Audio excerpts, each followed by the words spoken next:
지난 시간까지 우리가 기존 신학의 문제점이라는 주제를 가지고 인론, 죄론, 신론, 구원론, 기독론에 대해서 우리가 지난 시간까지 설명 같이 한번 살펴보겠습니다. 오늘은 그 외에 기타 것을 가지고 우리가 한번 생각해보는 시간을 갖겠습니다.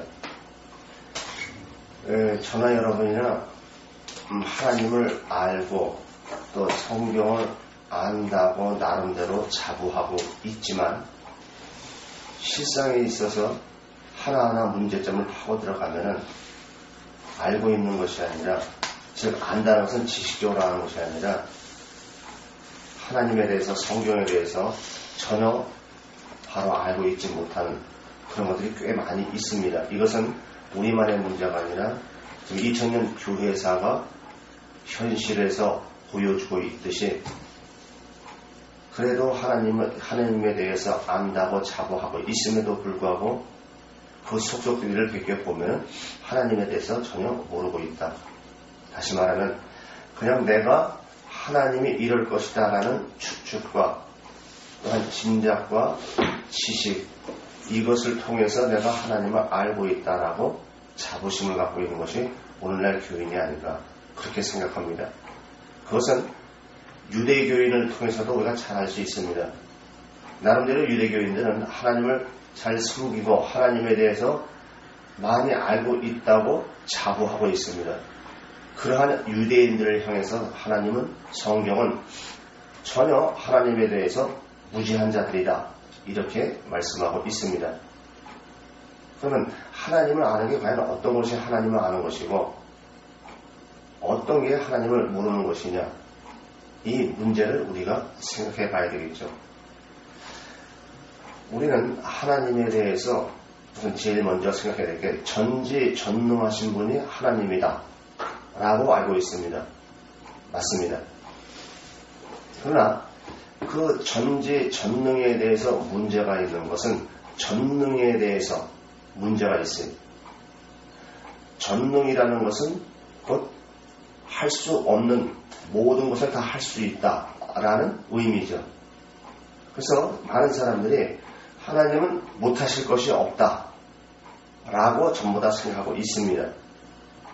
그러나 그거는 우리 인간 측면에서 보는 하나님이고, 하나님의 측면에서 전능에 대해서 생각해 보면은 우리의 생각과는 전혀 다릅니다. 그래서 사람들에게 하나님도 못하는 것이 있다 라고 얘기를 하면은 그 말에 대해서 의아해 합니다. 자, 그러면 여러분은 어때요? 하나님이 전지전능하시다고 한다면 그 안에는 하나님이 못하시는 것도 있다라고 포함해서 생각하십니까? 아니면은 기존 교회처럼 못하는 것이 없이 모든 것을 다 할 수 있는 분이 하나님이다, 그렇게 알고 있는? 만약에 그렇게 알고 있다고 한다면 성경을 이해하는 데 있어서 많은 문제가 나오고 성경을 바로 이해할 수가 없습니다. 그래서 그것을 어떻게 사람들이 대치를 하냐면 하나님의 권위, 이렇게 해서 이걸로 전부 다 도매꿈으로 몰아붙입니다. 며칠 전에 아는 목사님한테 이런 질문을 받았습니다. 부자와 나사로가 천국 가고 지옥을 갔어요. 근데 지옥에 있는 부자는 천국을 봤어요. 그리고 현 세상에서 자기 형제들, 부모 형제들이 어떻게 살고 그들이 지금 어느 길을 가고 있는지를 봤습니다. 그래서 그것을 아브라함, 즉 하나님께 말씀을 드리죠. 이곳에 오지 못하도록 그들에게 가서 죽은 나사로를 살려서 가서 좀 얘기를 해달라. 그 얘기는 지옥에 있는 사람들은 천국을 볼 수 있고 반대로 현세도 볼 수 있다는 얘기죠. 자, 그러면 그래서 아브라함과 부자와 대화하는 장면이 누가복음에 나와 있습니다. 자, 그러면 거듭난 사람은 어떤 사람이에요? 거듭난 사람, 성경에서 말씀하고 있듯이 신이라고 얘기하죠. 그럼 거듭난 사람은 곧 내 안에 하나님이 있기 때문에 내가 하나님이죠. 그러면 나사로가 지옥을 보고 현세를 볼 수 있을까요? 없을까요? 여러분은 어떻게 생각하십니까? 며칠 전에 아는 목사님한테 그런 질문을 받았습니다. 자, 그러면 제가 여러분한테 지금 거꾸로 질문을 드리는 거예요. 부자가 천국을 보고 현세를 보는 것처럼 또 하나님이 지옥을 보는 것처럼 거듭난 그리스도인 천국에 있는 나사로는 지옥을 보고 현세를 볼 수 있느냐 없느냐, 여러분은 어떻게 생각하십니까? 이런 게 아무것도 아닌 것 같지만은요, 평상시에 여러분들이 얼마나 생각을 하고 얼마나 말씀에 대해서 또 하나님에 대해서 생각하는지 간단한 것 같지만 이게 간단한 게 아니에요. 그럼 이렇게 대답하는 사람이 있겠죠. 하나님은 외모를 보지 않고 중심을 본다. 자, 그러면 천국과 지옥 영이 가는 데예요, 그죠? 영이 가는 데는 하나님이 중심을 보니까 영을 본다는 얘기 아니에요. 그럼 하나님을 보는데 왜 나사로는 보지 못하느냐, 이렇게 반론이 나올 수 있다 이거예요. 그럼 그거를 여러분들이 어떻게 얘기를 하겠느냐 하는 거예요.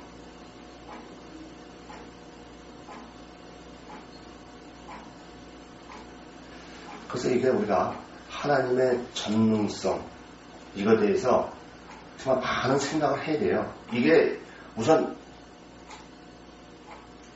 전능하심에도 불구하고 하나님이 안 하기로 하겠다, 보지 않기로 하겠다고 딱 하면 그것도 전능에 포함되면 안 돼요. 포함되죠. 자, 그럼 부자하고 나사로하고 하나님하고 이 삼각관계를 갖다가 얘기했을 때는 그건 뭐냐, 그거는. 그건 다른 게 아니죠. 그거하고 똑같은 사건이 어디 나와요? 변화산 사건에서 나오잖아요.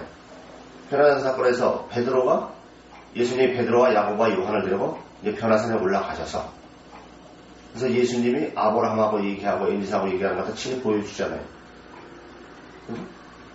그럼 그건 아직은 부자가 아브라함하고 얘기하고 현실을 보는 거하고 똑같은 거죠. 그럼 거기서 하나님 말씀하시고자 하는 거는 천국과 지옥은 그냥 추상적이거나 뭐 그려 있을 것이다 라는 그것이 아니라 실체로 존재한다 라는 것을 보여주는 거죠. 그래서 초점이 거기 있는 거예요. 그리고 두 번째는 하나님의 전능성. 하나님이 하지 않기로 딱 애당초 처음부터 작정을 하시면 그 다음엔 하지 않아야 전능성에 대해요. 그렇죠? 우리처럼 알면서도 모르는 척하는 것, 그건 아니죠. 결국은 하나님이 지옥을 볼 수 있죠. 그러나 이제 내가 거기에 관심 받기다, 나는 전혀 관여치 않고 신경을 안 쓰겠다 라고 하면 그 다음부터는 하나님이 거의 보여요, 안 보여요? 안 보이죠. 그러니까 나사로가 볼 수가 없는 거죠. 볼 수 없는 게 아니라 나사로도 안 보는 거죠. 관심이 없는 거죠. 여러분이 생각해봐요. 천국은 괴로움이 없는 거고 그야말로 자유와 평안을 누리는 데예요.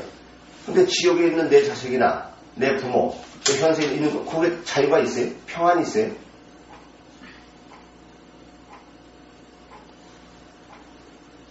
그래서 우리가 이 전능에 대해서, 하나님의 전능에서 그러면 하나님의 절대적 주권이다, 이걸로 전부 다 넘겨버린다 이거죠. 그러니까 이러한 것을 모르니까 야곱강에서 천사 하나님이 야곱과 씨름해서 이기지 못했다. 그래서 이제 환덕뼈를 갖다 치는 건데, 그럼 이기지 못한 게 뭐냐? 라는 걸 대주에서 말씀하시는 거죠. 그러니까 그걸 모르니까는 하나님도 인간의 마음대로 못한다. 이걸 갖다 모르니까는 어떻게 해요? 그냥 하나님의 불순종하면은 이런 고난이 오고, 그래서 이 고난을 통해서 다시 하나님을 찾게 되고, 그래서 하나님을 찾으면 축복받는다. 그래서 이스라엘이 하나님이 이긴 것이 잘한 것이다. 이제 이렇게 얘기가 나오는 거예요. 아니, 전능하신 하나님은 왜 거기서 이기지 못함으로 환덕뼈를 쳐야 이겨야지.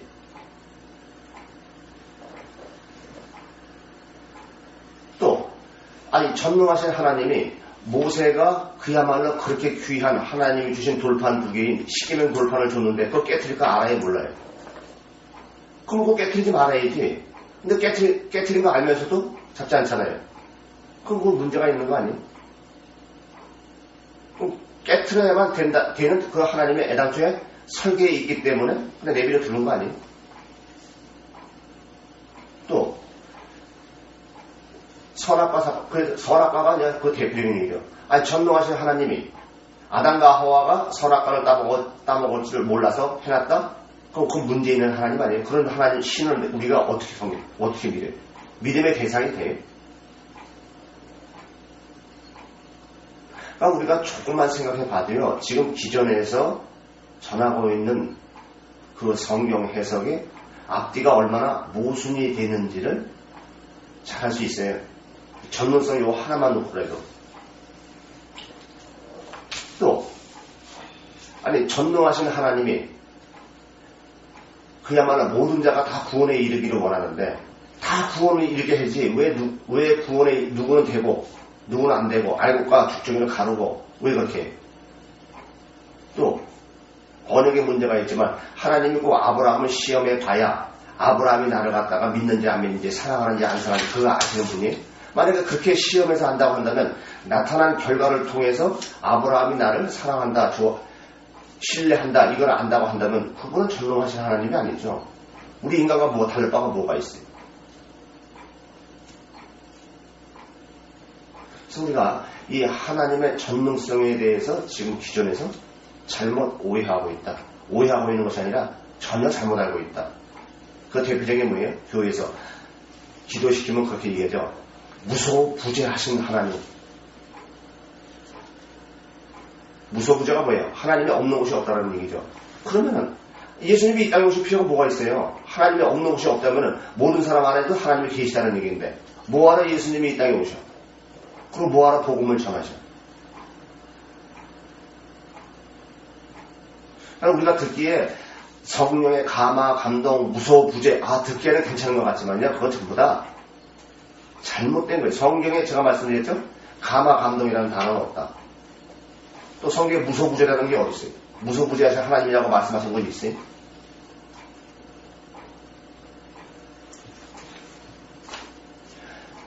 이와 같이 지금 우리가 하나하나 이렇게 따지고 보면은 얼마나 지금 기존의 신약이 전혀 잘못되어 있는 대로 가고 있음에도 불구하고 그것이 잘못된 것으로 바로 알고 있지 못하다라는 것을 갖다 우리가 알 수가 있습니다.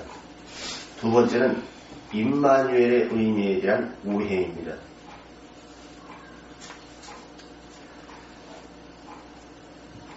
과연 임마누엘을 갖다가 과연 기존의 교회에서도 대체 어떻게 알고 있어요? 임마누엘. 여러분, 임마누엘이라는 단어를 갖다가 여러분 1년 중에 기존 교회에서 몇 번이나 들어요? 아마 성탄절 아니면 거의 쓰는 때가 없을 거예요. 다락방은 그럼 그 임마누엘이라는 의미를 어떻게 알고 있어요? 함께, 동행, 옆에서, 또 복음성가에서 나의 등 뒤에서 해서 등 뒤에서, 찬송가에서도 옆에서 손잡고 이런 식으로 알고 있지 않아요? 더 극단적으로 말씀을 드리면 임마누엘을 어떻게 하느냐, 내가 어떠한 일을 하다가 힘에 겨울 때 옆에서 보조자로서 도와주는 보조 역할, 이렇게 알고 있지 않아요?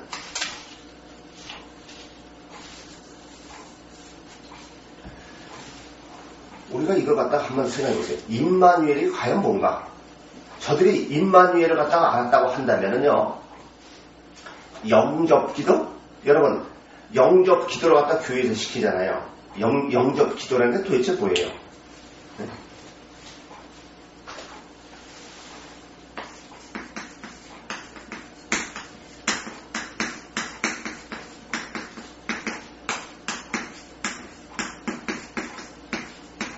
그죠? 영접 이꼬로 믿음 이꼬로 임마누엘이에요. 그죠?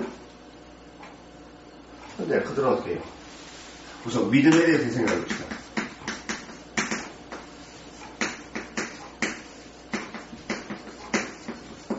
의심의 반대로 갖다 알고 있죠. 그죠? 그러면 영접은 일도 영접을 갖다가 일시적인 현상으로 영접을 어떻게 생각하고 있어요? 영원히 불가기로 생각하는 게 아니라 일시적으로 영접을 갖다가 그것도 믿음이라고 얘기하는데 여전히 네. 믿음은 의심의 반대 이거 갖다가 그들은 믿음을 알고 있고 또 영접을 갖다가 그들은 관계성을 알고 있죠. 그죠? 물론 이들도 관계성이라고 얘기해요. 네. 근데 이 관계성이 어때요? 일시적이죠. 외적이요? 뭐 도와주는 네. 보조자. 그죠? 그러니까 개념이 전혀 틀리죠. 또 보세요. 지금 또 영접 기도라는 걸 갖다 하잖아요. 영접 기도. 그럼 영접 기도가 뭐예요? 극단적으로 얘기하면요. 주술이에요. 주술. 무당들이 외우는 주술하고 똑같지 않아요? 영접 기도만 하면은 예수님이 내 안에 들어오세요? 신접한다고 그러니까 이거를 좀 극단적으로 얘기하면 영접 기도를 갖다가 무당 쪽에 하면 신접. 그죠? 근데 그 사람들보다도 무지한 것 같아요. 그 사람들은 신접하면 그래도 영접이라는 거는 모셔 드리는 거예요. 소유의 문제예요. 소유. 그죠? 믿음이요. 믿음도 소유죠. 죄가 뭐예요? 성경에서 말하는 죄가 뭐예요? 비어있는 거 아니에요? 다시 말하면 하나님이 없는 상태. 그죠? 그래서 없는 상태를 갖다 채우는 거. 이게 곧 믿음 아니에요? 이게 영접. 그래서 소유의 문제죠. 임마누엘이요. 너희와 함께 한다. 어디요? 신령에. 들어오는 거죠. 소유의 문제죠. 만약 이게 임마누엘에 대한 해석도 지금 잘못되어 있다. 그래서 이거를 사실 이게요 간단한 것 같지만은요 이게 성경 전체에 보는 시각이 왔다 갔다 하는 거예요. 보세요. 로마서에서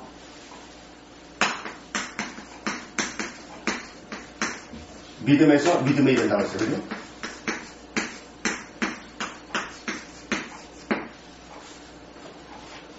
기존에서 얘기하는 성경 해석으로는요, 이걸 절대 해석을 못해요.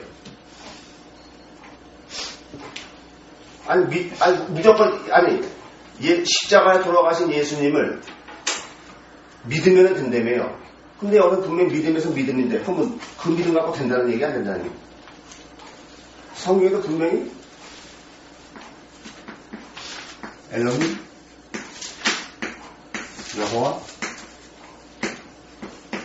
최종적인 것은 하나님은 임마누엘이에요. 자, 그러면 엘로힘하고 여호와를 모르면 임마누엘이 될 수 있다는 얘기 없다는 얘기.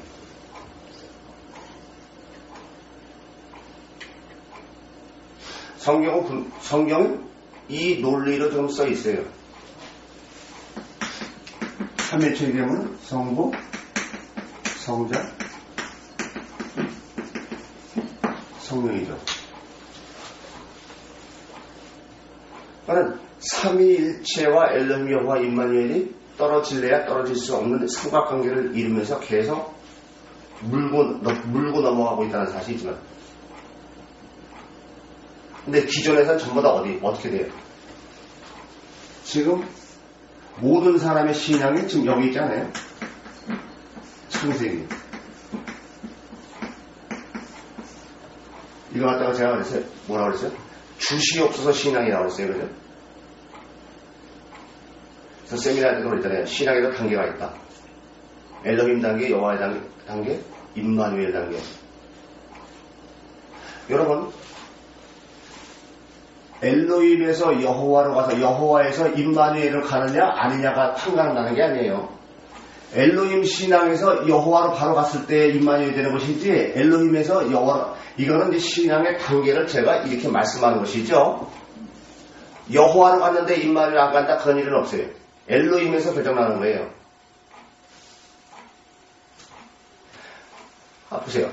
영신 하나님의 시체성에 대한 믿음과 또 하나님과의 관계성이 내면의 문제예요, 영적인 문제라는 것을 갖다가 아는, 거기에 막 종립이 돼서 그걸 인해서 여호와가, 바른 여호와 관계가 이루어가지.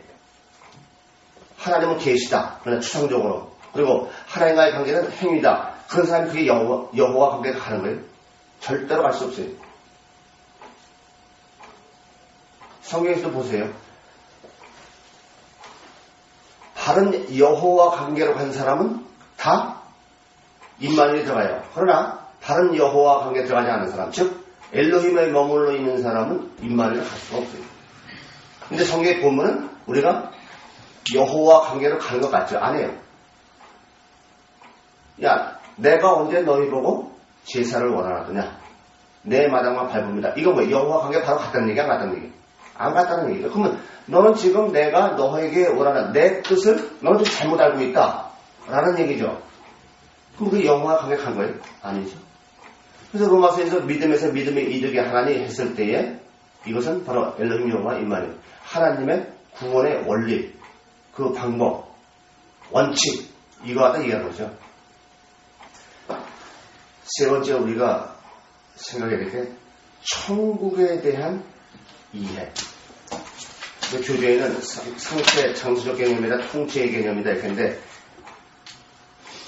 천국에 대한 이해를 갖다 도대체 어떻게 알고 있어요? 사람들이.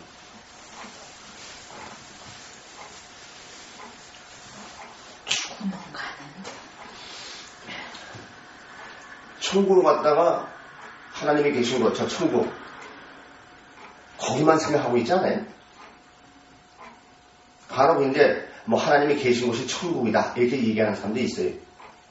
그러나 거의 천국 하면은 하나님이 내 심령에 계셨으니까 내가 곧 천국이다 이렇게 하고 있는 사람은 없어요. 그래서 거기서 장수적 개념이 아니다 라고 했을 때 장수를 기존에 알고 있는 그 사람들, 교회 이것만 생각하는 게 아니에요. 천국에 대한, 천국은 바로 하나님이 계시고 하나님의 통치, 하나님의 통치의 개념, 여기 이것이지 상태, 교회라는 장소, 또 내가 어떻게 하느냐라는 그 나타나는 그 상태, 결과에 의해서 저 사람이 참 천국을 이룬 사람이다 이렇게 했는데 그건 아니다. 천국은 하나님의 계시고 하나님의 통치 받는 그러한 개념이 바로 천국의 의미다.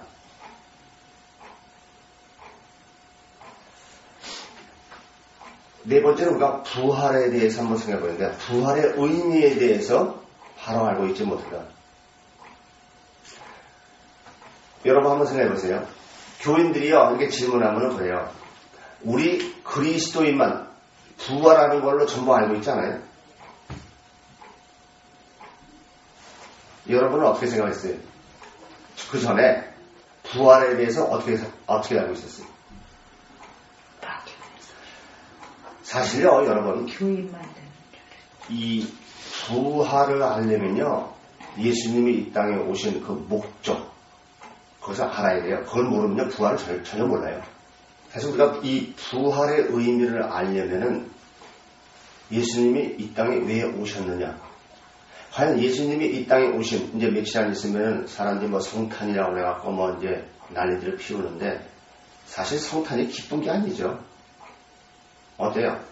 여러분은 성탄이 기쁘고 구주 오셨네 이렇게 교회에서도 찬송가 하고 그날 갖다가 그냥 뭐 잔치를 갖다 벌린 것처럼 했는데 여러분은 어때요? 예수님이 이 땅에 오신 게 기쁜 일이에요? 슬픈 일이에요?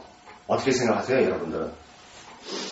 인간이 오죽 하나님에 대한 믿음이 없고 하나님이 도대체 이제 더 이상 할 수 없으니까는 이 땅에 오셔갖고 야 내가 진짜 실제로 존재하고 내가 너희에게 말한 것은 지금 너희들이 그렇게 행하는 그걸 갖다가 내가 원하는 것이 아니다. 그러니까 오죽 답답하셨으면 오셨느냐 하는 거예요. 그러니까 그게 기쁜 일이 아니라 참 인간의 무지, 인간의 정말 추악한 그 인간의 속소가 다 적나라하게 보여주는 거죠. 그게 예수님이 육신을 입고 이 땅에 오신 목표가 아니에요. 그래서 제가 그랬잖아요. 갈보리 언덕에 왜 십자가 3개 있느냐? 그게 우연이냐? 아니면 그게 말씀이냐? 그래서 3개의 십자가다. 그래서 인자 십자가, 갈보리 십자가, 그다음에 보혜사 십자가, 이렇게 3개의 십자가다. 이렇게 말씀을 드렸죠. 아니, 예수님, 하나님이 이 땅에 오신 것 자체가 십자가 아니에요. 오죽하면 오셨겠느냐 하는 거예요. 그게 기쁜 일이에요. 정말 슬프고 통곡을 해도 시원치 않지. 근데 교회마다 그냥 크리스마스 추리 걸어놓고 그냥 막 하잖아요. 그러니까는 교회가 정신 좀 차려야 돼요. 예수님이 이 땅에 오신 그것부터, 그리고 예수님이 꼭 부활을 하셔야만 됐는지 그것도. 그래서 다시 본론으로 들어가면 요한복음 5장 29절 보겠습니다. 요한복음 5장 29절. 제가 읽겠습니다. 선한 일을 행하는 자는 생명의 부활로, 악한 일을 행하는 자는 심판의 부활로 나오리라. 누구나 다 부활한다. 근데 교인들이 어때요?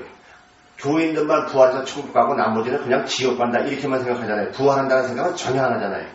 그럼 지옥 가는 게 뭐 육신으로 가는데요? 영이 가는 데지? 당연히 부활하죠. 또 이런 것도 있죠.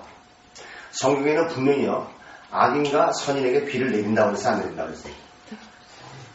근데 교인들은 어때요? 하나님이 자기들에게만 역사하시고 또 자기들에게만 함께 하시는 이걸로 알고 있잖아요. 그럼 하나님은 세상 사람들에게도 물질적인 축복을 줄까 안 줄까요? 교인들한테는 줄까 안 줄까요? 교인들한테 물질 축복을 준다? 그러면 사도 바울이 그렇게 해서 비참한 생활하고 제자들이 그렇게 비참한 생활을 했어요? 그래도 그게 축복이라고 그러잖아요. 교인들. 그럼 우리가 성경을 자세히 보면요, 물질 축복 주는 거에 하나님의 그게 뜻이라면요, 예수님이 왜 나는 인자는 머리 둘 곳이 없다고 그래요. 정말 인간이 어떤 존재인지를 하나님이 아실까 모르실 거예요. 그러면 인간이 물질만 있으면 이게 어떻게 나갈까 아실까 모르실 거예요. 그러니까 일용할 양식만 구하는 거예요. 일용할 양식이라는 것은 우리가 뭐 이 세상 것을 얘기하는 것이 아니라 영적으로 얘기하면요, 매 순간순간 하나님만 생각하고 하나님에 의해서만 살아라. 저건 세상에 관심 두지 말라고 세상 사람들은. 미래도 생각하지. 그래. 너 잠시 잠깐 이 땅에서 누리다가 지옥에 가서 너는 평생 지옥에서 아주 고통을 받아라. 나는 회당장 야이로에 따라 고쳐주시고 먹을 것을 주어라. 이거 뭐예요? 그래. 너는 이것으로 끝이다. 이 세상에 살 때 그래. 건강하게 살다가 그냥 가라. 이거죠. 근데 이거 거꾸로 돼 있잖아요. 교회 나오면은 하나님이 축복 주시고 세상 사람도 축복 안 주는 거예요. 아니, 근데 성경적으로 거꾸로예요. 거꾸로 반대라는 사실이지 말아요. 어차피 얘네들 저기 갈 거니까 하나님이 신경 밖에 일해요. 그래, 니네들 누릴 거 다 누려라. 그거고, 너는 정말 나를 갖다 원하느냐? 알았다. 그러면 나를 원한다고 한다면 인간이 가지고 있는 그 속성을 버려야 된다. 그거는 마태복음에서 보여줘야 직접 성령에 이끌려서 인간의 가장 추구하고 인간이 가장 원하는 뭐예요? 물질, 명예, 권력, 이걸 친히 예수님이 보여주면서 이것에서 너희는 벗어나야 된다. 그걸 딱 보여주시잖아요.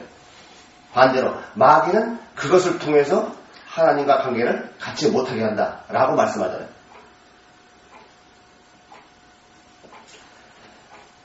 예수님이 능력이 없어갖고 가룟 유다 빼고 11 제자밖에 안 됐어요.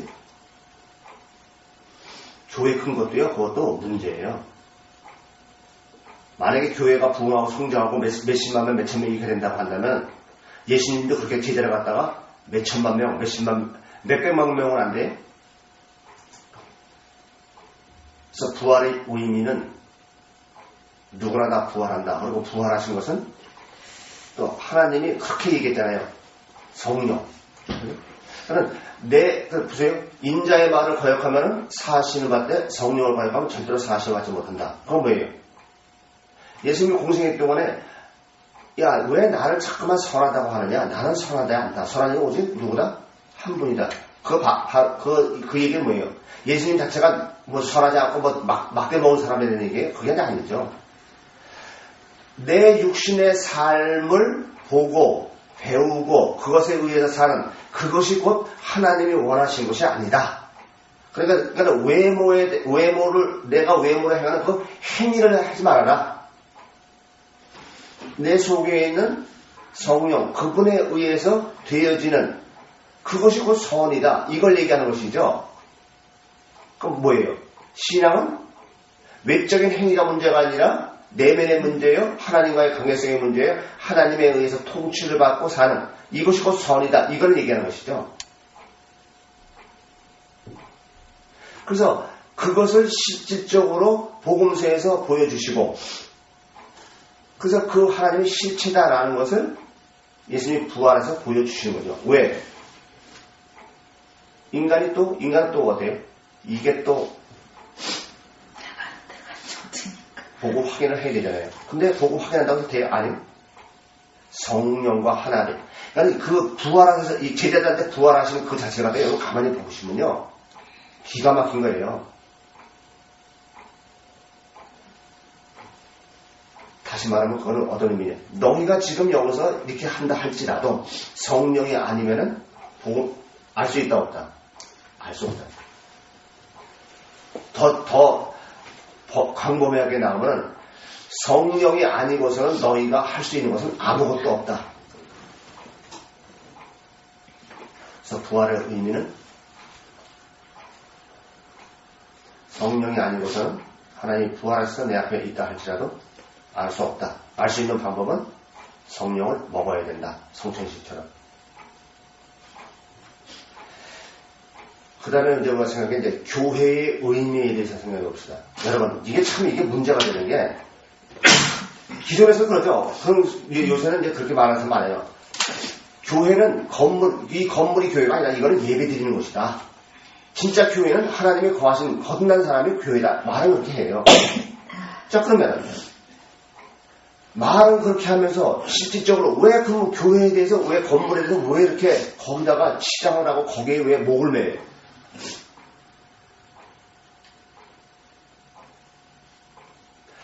자, 그러면 기존의 교회인들한테 교회가 과연 뭐냐라는 것을 한번 질문 한번 해보세요. 그들이 어떻게 얘기해요? 거룩한 하나님의 거하신 거룩한 성전이요 이렇게 얘기하잖아요. 그러니까 그 사람들한테 내 안에 하나님이 계시겠다 나는 신이다라고 하면 저거 이단이야 이렇게 되는 거예요. 그래서 이게 잘못된 게 누구냐면 구원파예요. 왜? 구원파는 뭐예요? 하나님이 내 안에 계셔. 거기까지 좋아. 근데 그 하나님이 하는 거기 때문에 나는 아무렇지도 않다. 나는 죄의식. 그래서 죄의식이 없는 사람 중에도 죄의식이 없어요. 왜? 하나님이 한 거기 때문에. 그러니까 그것도 또한 잘못된 거죠. 하나님이 계시면 하나님에 의해서 하나님의 뭐 사람 죽이라고 해요? 아니지. 오히려 하나님 뭐라고 해요? 모든 족속으로 가서 아버지와 아들과 성령의 이로 침례를 주고 침례는 게 뭐예요? 그들에게 생명을 주라고 했는데. 그래서 이 교회의 의미에 있어서 전혀 잘못 알고 있다. 거듭난 사람, 그 사람이 교회예요? 성전이라고 말을 하지만 실상에 있어서는 아니야.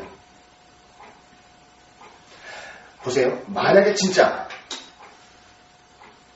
거듭난 사람이 교회여 성전이라는 의미를 바로 알고 있다고 한다면 보이는 가시적인 건물에다 신경 쓸 것이 아니라 어떻게 하면 한 사람 한 사람에게 정말 하나님을 만나게 해서 그 하나님과 바른 관계를 이루게 할까? 여기다가 전력 투구하겠죠. 그래야 하는 거예요. 그러나 말은 그렇게 해서 여전히 교회의 의미를 건물인 성전으로 알고 있다. 그렇게 알고 있는 한은 앞뒷말이 맞지도 않죠. 그래서 이제 어떤 보면 그런 대단한 목사들이 있잖아요. 복음이 이제 바로 깨닫죠. 이제 이거는 없지만은 그나마 잘못 깨달았음에도 불구하고 이거는 건물이 아니다. 그래갖고 성전 건축 할 수 있음에도 불구하고 하지 않고 빌려서 강당 쓰는 목회자도 있잖아요. 그죠? 그거 하나만큼은 괜찮아요. 그 다음에 우리가 생각해 볼게 대표적인 게 이제 안식, 금식, 거룩, 온유, 겸손 그 외에 많이 있는데 이 안식에 대해서도 마찬가지죠. 안식이라는 게 도대체 뭐예요? 안식. 자유죠, 자유. 평안. 그러니까 안식이라는 것은 내가 어디에 매임이 없이 그냥 편안한 상태가 안식 아니에요. 근데 과연 사람들이 그렇게 생각하고 있냐 이거예요. 안식이라는 날짜에 초점이 맞춰져 있고 그것을 내가 지키면 곧 내가 안식을 지키고 이런 것을 알고 있잖아요. 또 열심히 내가 신앙생활하면 그 사람이 곧 안식을 이룬 걸로 알고 있잖아요. 한번 봅시다. 안식은 편안함이라고 써요. 그죠? 그럼 교회에서 안식을 누려요? 아니면 반대로 오히려 매임을 당해요? 그러니까 교회는요, 어떻게 하면 교인들로 하여금 누리게 할까라는 것을 갖다 교회에서 해야 돼요. 바로 그것이 하나님이 원하시는 것이다. 고로 교회에서만 그렇게 자유를 누리지 마시고 세상에 나가서도 하나님 안에서 이렇게 자유를 누리십시오. 그러니까 결국 세상에 매이지 말고 하나님에 의해서 통치를 받는 삶, 안식을 누리는 삶 이렇게 사십시오. 이거를 교회에서 신앙 속에서 깨우쳐야 되는 거 아니에요? 그랬을 때에 정말 이게 안식이구나. 근데 내가 여기껏 나는 안식을 누린다고 하면서도 여전히 세상에 잡혀서 하나님이 주시는 안식을 누리지 못하고 살고 있구나. 그게 실상에서 접목되는 거 아니에요? 근데 안식을 갖다가 시간과 날짜를 지켜서 땡 하고 나오면 그걸 안식으로 알고 있죠. 금식은 또 어때요? 예수님이 금식하셨으니까 우리도 금식하자. 금식은 나를 포기하는 게 금식이죠. 그래서 금식은 굶는 내가 이루고자 하는 그 소욕을 채우기 위해서 밥을 굶고 금식하는 것이 아니라 세상 것을 추구할 수밖에 없는 인간의 속성을 버리는 이것이 금식이다. 그러니까 나를 포기하는 게 금식이지. 그러니까 여러분 그래서 보세요. 예수님이 공생애 때 보면은 한적한 곳으로 가서 기도하시고 또 산에 올라가서 기도하시고 그건 뭐예요? 그럼 전부 다 세상과 분리죠. 그걸 갖다 기도하시고 금식하셨다 이렇게 얘기하는 것이죠. 예수님이 40일 동안 금식하셨으니까 우리도 40일 동안 금식하자. 여러분 인간이 예수님이 말씀하시는 게 정답이에요. 그죠? 그러니까 인간이 먹지 않고 살 수 있는 최대한이 40이라는 얘기죠. 그럼 40일 먹지 않았다는 얘기 뭐예요? 너 죽어라 그런 얘기 아니에요. 그래서 네가 죽어야만 성령이 오신다 그 얘기 아니에요. 그러니까 요단강에서 예수님이 침례요한테 침례받잖아요. 그러니까 그것이 곧 자기 부인이죠. 그것을 갖다가 다시 한번 하나님이 예수님이 40일 금식으로 실질적으로 보여준 거예요. 침례 요한의 침례가 뭐냐라는 것을 실질적인 가시적으로 40일 기도하는 걸 보여주는 거죠. 자기 포기를. 죄사함의 의미를 보여준 거죠. 예수님이 침례 요한한테 침례 받았어요. 예수님 메시아인 거예요? 아니잖아요. 그러면요, 우리가 성경을 볼 때 늘 잊지 말아야 될 거는 하나님이 지금 지나간 역사를 갖다가 우리에게 역사를 보고서를 한 것이 아니라 하나님이 우리에게 말씀하시고자 하시는 그것을 인간의 역사를 연출해서 하나님이 이끌어 가신다라는 걸 갖다가 놓치지 마시고 성경을 보시면은 왜 하나님이 이렇게 하셔야만 되느냐라는 그 의문점이 하나씩 풀려요. 아니 전능하신 하나님은 왜 이렇게 하시지? 라고 퀘스천 마크만 붙여도 이게 이렇게 할 수밖에 없다. 왜? 인간은 보이는 것이 전부이기 때문에 보이는 것으로 좀 얘기할 수밖에 없다. 라는 걸 갖다 놓치지 않고 볼 수 있다. 그러니까 금식도 나를 포기하는 이걸 말씀하시는 것이지 내 욕구를 충족시키기 위한 방법론을 갖다가 말씀하시는 게 아니다. 거룩도 마찬가지예요. 거룩이 뭐가 거룩이에요? 여러분, 우리는 그리스도인들이 지금 이제 뭐 성탄절이라고 하고 막 하나님께 영광을 한데 도대체 하나님께 영광 돌리는 게 뭐예요? 거룩이 도대체 뭐고 감사가 뭐야? 하나님의 뜻을 이루면 거룩. 하나님의 뜻을 깨닫는 그 자체가 영광이고 감사고 거룩 아니에요? 거룩이라는 게 행위가 거룩해야 거룩한 거예요?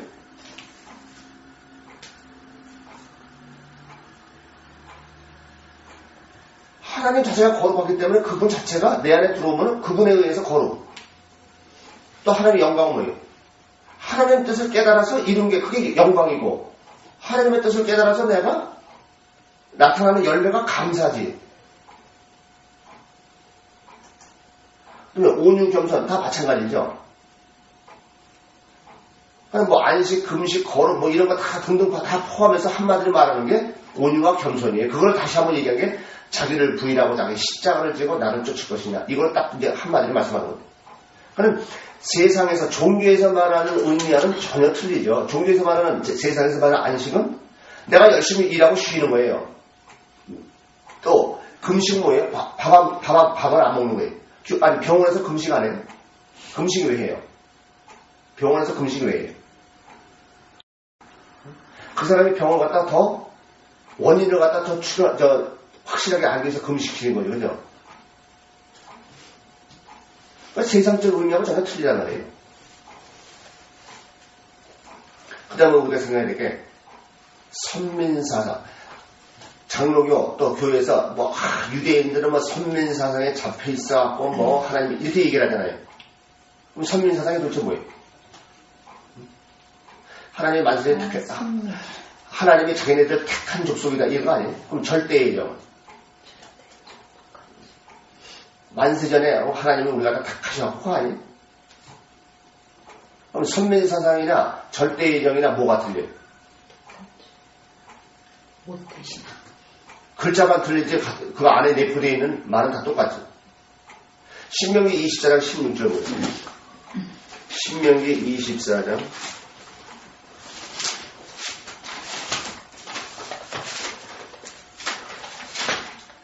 신명기 24장 16절.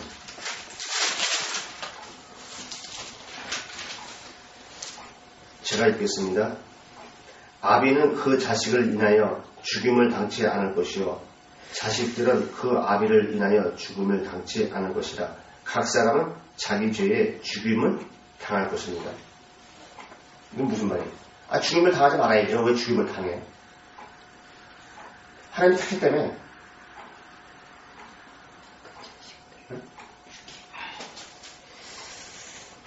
그 다음에 27절. 너는 객이나 고아의 송사를 억울하게 말며 과부의 옥을 전집하지 말라. 너는 애굽에서 종이 되었던 일과 내 하나님 여호와께서 나를 거기서 속량하신 것을 기억하라. 이러므로 내가 내게 이 일을 행하라 명하노라. 여기서 뭐 과부와 객을 갖다가 뭐 송사하지 않는다는 얘기는 뭐 진짜 과부와 고아를 갖다 얘기하는 거예요. 하나님을 갖다가 고아로 객으로 놓지 말라는 얘기지. 그럼 이들이 뭐 하나님이 택한 족속이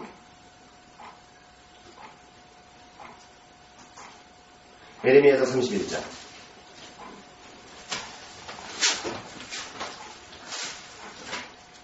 예레미야서 31장 29절로 30절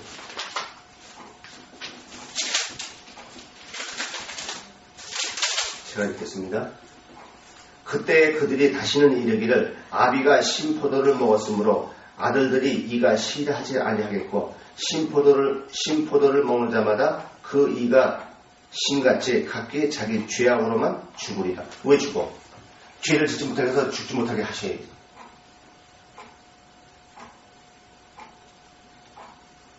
에스겔서 18장 봅시다. 에스겔서 18장 2절 3절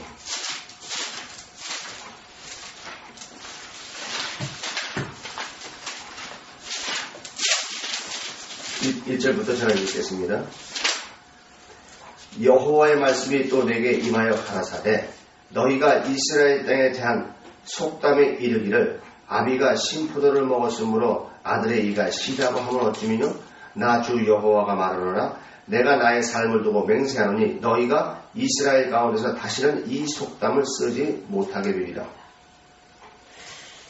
모든 혼이 다 내게 속한지라 아비의 혼이 내게 속할 길이 아들의 혼도 내게 족하였나니 범죄하는 그 혼이 죽으리라. 지금 이게 아까 앞에 말씀하다 인용해서 얘기하는 거죠, 그죠? 그럼 신포도를 갖다 마시지 못하게 해서 죽지 않게 해야 될 거 아니에요. 하나님이 택하신 족속이라고 한다면.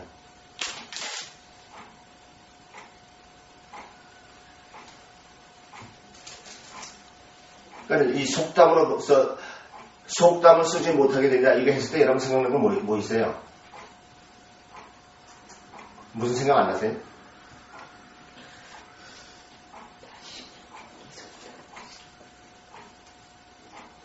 농담으로 여겼더라 이 생각 안 나세요? 노아인가요? 네?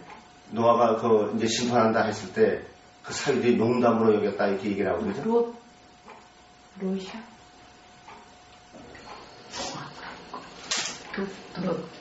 소돔과 소돔과 고모라 심판인가요? 그러니까 사람들이 농담으로 여겼다. 노아도 참 있는데 노아도 그래 이와 같이 우리가요 조금만 생각해봐도 지금 뭐 이제 간단하게 7가지만 해서 제가 봤는데 이 외에도 여러 가지가 상당히 많죠. 그러나 기존 신약의 지금 문제점 다르게 얘기하면 성경의 바른 이해가 없이 인간을 지식을 전수받아갖고 그것이 곧 하나님이 원하시는 뜻인 것이냐 지금 장로의 유전처럼 계속 전승에 내려오는 그걸 갖다 우리가 뭐라 그래요? 보수신앙이다 이렇게 얘기하잖아요. 그러니까 보수신앙이 사람을 죽이는 거죠. 예수신앙이 돼야지 왜 보수신앙이 돼? 보수신앙이 뭐예요? 애당부터 처음부터 장로교 같은 거는 칼빈이 또 루터 어거스틴이 그냥 그걸 갖다가 우리가 그걸 보수해야 된다라는 게 보수신앙 아니에요? 왜 인간의 깨달음 모았다가 왜 지켜야 돼? 하나님의 말씀을 지켜야 돼. 그래서 말은 그렇다게 들리지만 보수신학이 사람을 죽인다. 사실 지금의 교회에서도 어느 정도 말씀을 깨닫는 사람이 분명히 있겠죠, 그죠? 그런데 그 무리에서 떨어져 내침을 받을까봐. 그러면 이런 사실 성경이 있을까요, 없을까요? 태어나면서부터 소경입니다, 그죠? 그래서 그 말씀하잖아요. 도대체 부모의 죄 때문입니까? 이의 죄 때문입니까? 했더니 하나님의 영광을 나타내기 위해서다. 하나님의 영광이 뭐예요? 하나님의 뜻을 깨닫고 하나님의 뜻을 이루는 게 영광이죠, 그죠? 근데 그 부모가 뭐라 그래요? 그가 이들로부터 버림을 받을까 얘기를 하지 않는다. 이런 식으로 성경에 써 있잖아요. 왜? 그러니까 유대교에서 출교를 당할까봐 얘기를 하는 거죠. 그러니까 잠깐만, 왜 나한테 잠깐만 물어보냐? 우리 아들한테 물어보지. 또 아들은 왜 잠깐만 나한테 물어보냐? 너희도 예수에 관심 있어 물어보느냐? 했더니 이게 미쳤냐? 하면서 이제 사건이 전개해 내려가잖아요. 창세기 아까 그거 19장 14절에 창세기 19장 14절에 네, 사이들이 농담으로 노아죠? 네, 아니 롯 창세기 19장 14절에 롯이 나가서 그 딸들과 정원한 사이들에게 구하여 이르되 여호와께서 이 성을 멸하실 터이니 너희는 일어나 이곳에서 떠나 하되 그 사이들이 농담으로 여겼더라.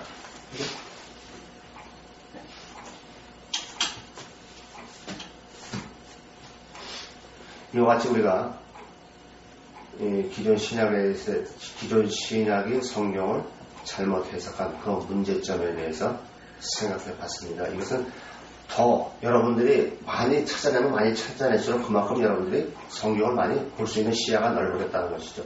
그래서 여러분 더 많이 찾아보시고 고민하시고 바람 정리하시는 그런 신앙관을 갖기를 예수님의 이름으로 기원합니다.